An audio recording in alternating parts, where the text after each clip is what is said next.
Hello again. There was a time, and it's not all that long ago either, when women teachers were required to leave their jobs if they got married. Shocking is our reaction today to such barefaced and unapologetic sexism. Thank goodness times have changed now and men and women are on a level playing field. That is certainly one way of looking at it, of course. Those were the days when most doctors were men, and so were the vast majority of solicitors and barristers. What you might perhaps describe as the bad old days.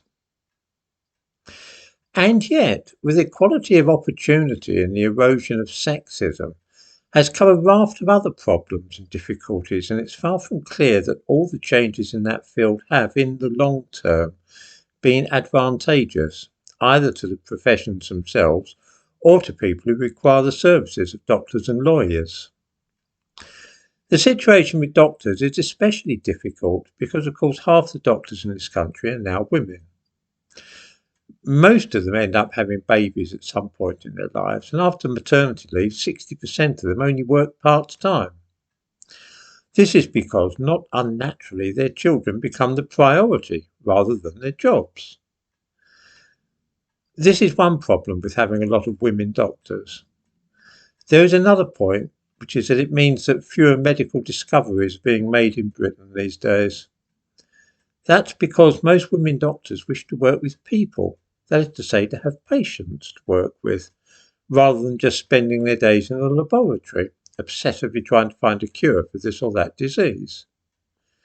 This used to be a career path which was popular with doctors in the days when they were nearly all men. Some doctor would devote his life to the study of something like antibiotics or DNA, and then simply work full-time at that for decades. Often he'd hardly even get to see his children in the evening. This kind of thing does not appeal so much to women, who tend to be more well-balanced mentally and less prone to having mad preoccupations than men. All this, of course, has nothing to do with intelligence. There's no doubt that intellectually women are the match for men and as capable of achieving anything in the field of research as men are. They just don't have that drive to devote their lives to some small aspect of science and work at it to the exclusion of all else, even neglecting their children to spend more time peering through a microscope. The end result for those two trends is that on the one hand, health centres where none of the doctors work full time are very common these days, and on the other, fewer discoveries and breakthroughs in medicine are being made in this country. The problem is, and not only with the medical profession, that women want to have family lives as well as working. They miss their children and are dead keen to get home in time to see their kids in the evening. It's not such a big deal for men.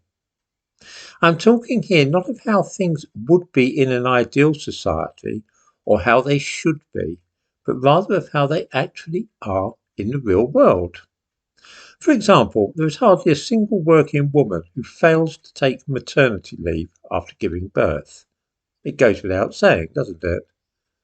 Women want to stay home and care for their baby. In theory, men should feel the same way, of course, about their newborn babies. But 2/3 of new fathers in this country don't take any paternity leave at all. They prefer to leave the baby to their partner to take care of. In the description to this video, I give, as usual, links to these figures. All this means that women do not in general show as much commitment to their jobs as men. They are readier to take maternity leave after they have a baby and much keener on returning to work part-time after that. This means that they find it harder to reach the upper echelons of professions, of course, because these are usually occupied by men who are prepared to sacrifice family life to get on in their chosen career. All this can be irritating too if you have a solicitor or doctor whom you need to see regularly. If your doctor is a woman, then she's more likely to be working part-time and thus it's harder to get to see her when you need to do so. There's also often a chance that she will suddenly vanish on maternity leave for months.